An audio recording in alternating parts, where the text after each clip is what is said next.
Mark, I've been waiting for your call all day, asshole. How you been? Mark, I couldn't give a shit less about your aerobics class this morning. How's Martha? Good, buddy. Anyway, I'm thinking, after I get off today, how about you and me, we go hit a bar, just like old times? Yeah, of course, I got the tab. I know how you are with that shitty mortgage on your house. No, Mark, I'm not gonna leave like last time. I swear I'll pay. I know I said that last time too. Just trust me, buddy. We've been pals forever. Alright, okay, I'll see you tonight. Pay attention and be safe. Mark, you gotta be the dumbest piece of shit I ever met. How'd they let you into the agency? Really think the Rusky is gonna be sending some fucking nukes over here? You gotta be kidding me. What did we steal Putin's vodka stash? What did we send SEAL Team 6 fucking in there and take his shitty bottles of alcohol? I can't believe you. Oh yeah, I know I give you a hard time. You give me one too though, alright? Alright, I'll see you tonight. Okay, yeah, I'll see you tonight, Mike. I got another call coming in. Bye-bye. Alright, bye-bye. Sarah, how's those reports coming? You know Uncle Sam gets his panties in a twist. You don't get those done by Friday night. What do you mean they're gonna be late again? You got two fucking jobs. You file the fucking defense reports.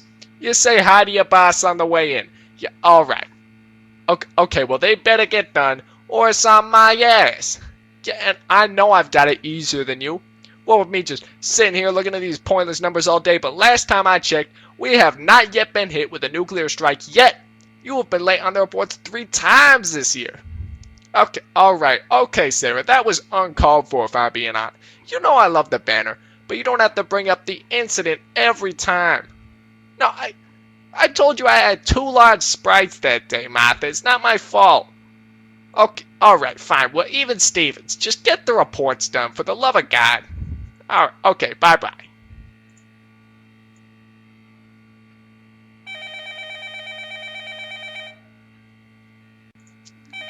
Hello, sir. Oh, yeah, I understand, sir. Nah, everything's been fine here for years. It's gonna be fine for years. You got... Alright, sir, I'll got it. I'll keep an eye on it for you. Yes, sir, understood. Alright. Alright, goodbye, sir.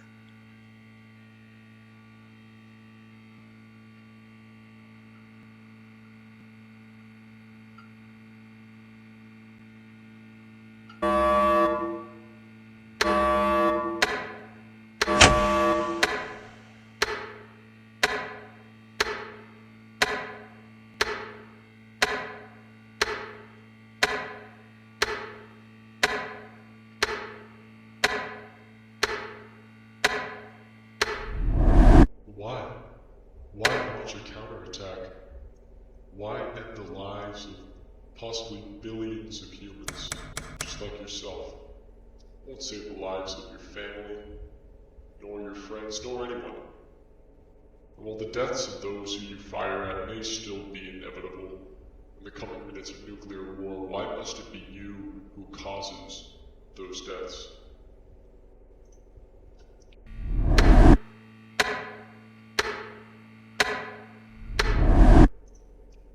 Millions of Americans dead. Millions of lives. Men, women, children, snuffed out before their time. The end of us entirely, and you don't even have the courage to avenge them.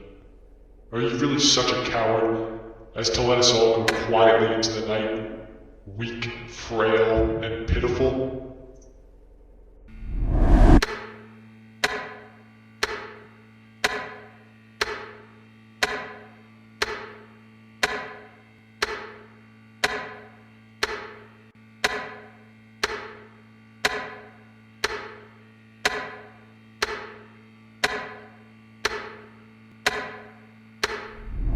History will remember you as the coward who allowed the destruction of America without grace. The destruction of a country filled with millions of real human beings doing their best to get by. And they will look at your name and they will say that was the man who let it all happen. That was the man who let us all die in vain.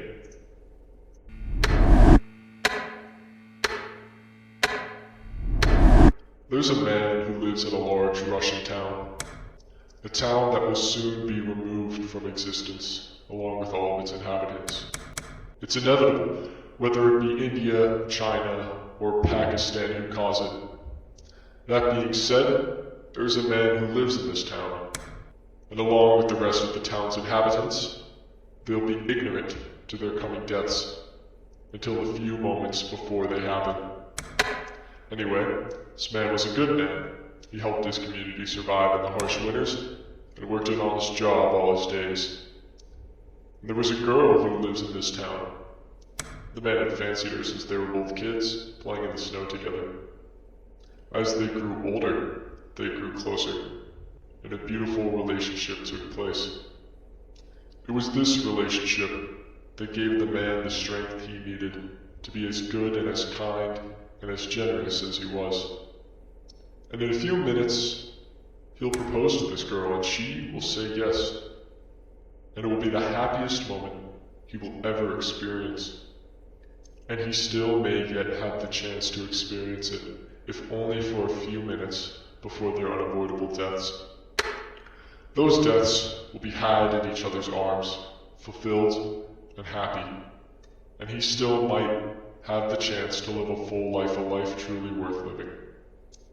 But if you fire the counterattack, as that man is about to lower onto one knee, he will be engulfed by the fire and power of a bomb filled with 23rd century technology mistakenly discovered before we were yet mature enough to wield it.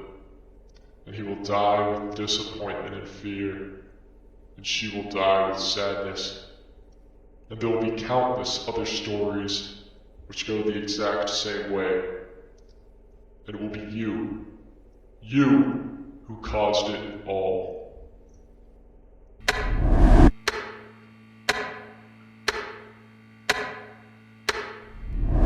A story will be told. By whom, I do not know. A father to his son, a mother to her daughter, a priest to his clergy, maybe a leader to his nation. But I do know what the story will entail, and it will go as follows. Once there was a man, not cruel, though not particularly great, but successful enough to be chosen as the man who would make what may be the most impactful decision ever made. The nature of such a decision I do not know. The man's name I do not know either. Few people do, and fewer still would dare speak it. What I do know is that when you go to the cities of the old gods, and you see their decaying remains, see the bones of men, women, and children, see the destroyed corpses of their massive concrete structures, and see the imprints of ash still left on the walls, know that it was this man's decision that let it all happen so easily. And the gods, who must have inflicted it upon us, went unpunished, because this man was far, far too cowardly to face them.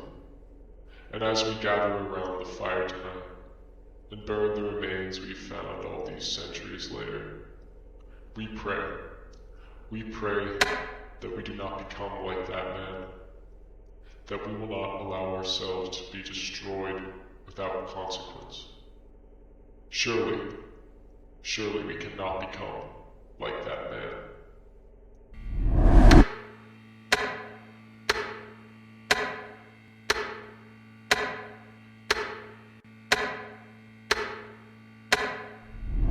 I understand that you may fear unleashing hellfire upon our enemies, for of course, you do not want to hold the guilt, knowing it was you who had to level an entire nation in defending the dignity of the countless people who struggled through wars and oppression, who struggled through a revolution, and who struggled with all their might against the very nature of the human condition to right the many wrongs which they committed upon themselves. But you are, by all moral accounts, bound to at least one action, if not to unleash the might of a god upon a land, unleash the might of a god upon the men that began the end of the modern world as we know it. Of course, we know where they're hiding. One missile, one target, one small group, of whom must be the most cruel men in the history of the world, killing only those who caused the greatest catastrophe possibly in the universe, if we are all whom inhabit it. Fire one missile of pure and righteous justice at those men. You are bound to it.